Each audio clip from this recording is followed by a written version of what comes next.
হাতটা। সরি।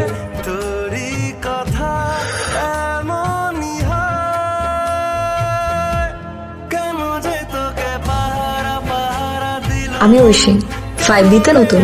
আপনি? ইরাজ, 8A।